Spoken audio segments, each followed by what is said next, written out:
नमस्कार. आपण यांना पाहिलंत का? चित्रपट माध्यमावर प्रचंड हुकूमत असलेला दिग्दर्शक राम गोपाल वर्मा. शिवा, सत्या, कॉन, कंपनी, सरकार या अशा ब्रिलियंट सिनेमांनंतर हा दिग्दर्शक कुठेतरी हरवला आहे. ट्विटरवरून तो अधूनमधून ट्विट करत असल्याचा दावा काही जण करत असतात, पण मुंबई आणि हैदराबाद दोन्ही इंडस्ट्रीमधले प्रेक्षक त्याची वाट बघतायत. अस्सल रामगोपाल वर्माला शोधून देणाऱ्यास अनुराग कश्यप कडून गसगशीत इनामही दिलं जाणार आहे.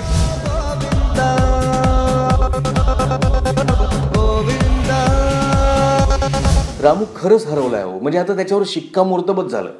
म्हणजे आता रामूचा सिनेमा आहे, सरकार 3, गणपती विसर्जनाचा सीन आहे, अमिताभ बच्चन आरती म्हणतोय आणि त्याच्या मागे चौपाटीवर एक्स्ट्राज जे आहेत ना त्याचे शिस्तबद्धपणे लाईनीत उभे आहेत आणि असं नसतं हो. म्हणजे रामूचाच सत्यामधला गणपती विसर्जनाचा सीन आठवा. आता गॉडफादर पासून प्रेरणा घेत त्याने सरकार बनवला होता, पहिला सरकार. तो झक्कास जमला हो एकदम. म्हणजे अभिषेक बच्चनला सुद्धा त्याने ऍक्टिंग करायला लावलं होतं. पण नंतर सगळं चित्र बदललेलं आहे. म्हणजे राजकीय डावपेच, कट कारस्थानं, बिझनेसमधले मोठमोठे गेम्स हे सगळं सिनेमात रचत असताना रामू त्या प्लॉटमध्ये जास्त रमला. आता सरकार 3 मध्ये तर त्याला लिखाण कमजोर आहे हे आधीच माहीत असावं, म्हणून मग त्याने काय केलं, सगळा भर दिलाय तांत्रिक करामतींवर. एक सीन त्याने 7 अँगलमधून शूट केलेला आहे. म्हणजे यासाठी तर रामूला मानलंच पाहिजे. शॉर्ट डिव्हिजनवर त्याने जी मेहनत घेतली आहे ना, खरंच कमाल आहे. आणि काय एक अँगल्स लावले, खालून, वरून, आणखी कुठून. डायनिंग टेबलवर त्याने रचलेला जो सीन आहे ना त्याला तोड नाही. पण असे 1-2 अपवाद सोडले तर मग बाकी रामूची अवस्था जी आहे ना ती ढासळत्या बुरुजासारखी झालेली आहे.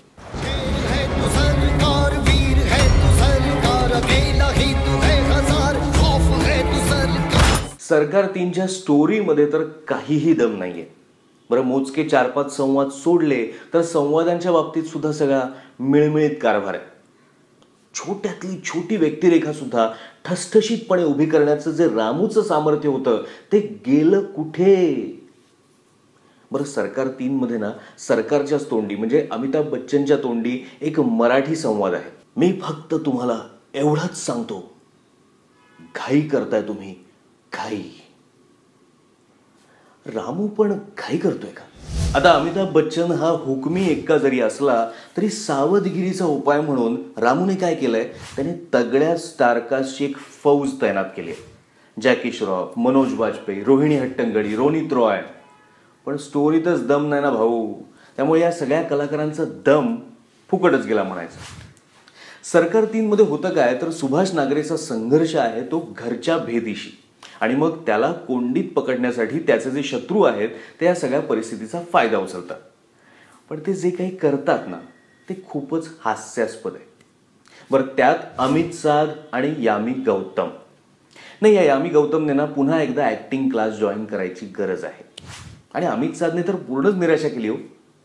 अरे, तू अमित आहेस आणि तुझ्या समोर जो उभा आहे ना तो अमिताभ आहे, याचं तरी भान ठेव. 35 साल हो गए खुद अपने हाथों से किसी को मारे हुए, बराबर इन्हीं हाथों से मारूंगा. बरं, अमिताभ नंतर सर्वात जास्त तळपलाय मनोज वाजपेयी.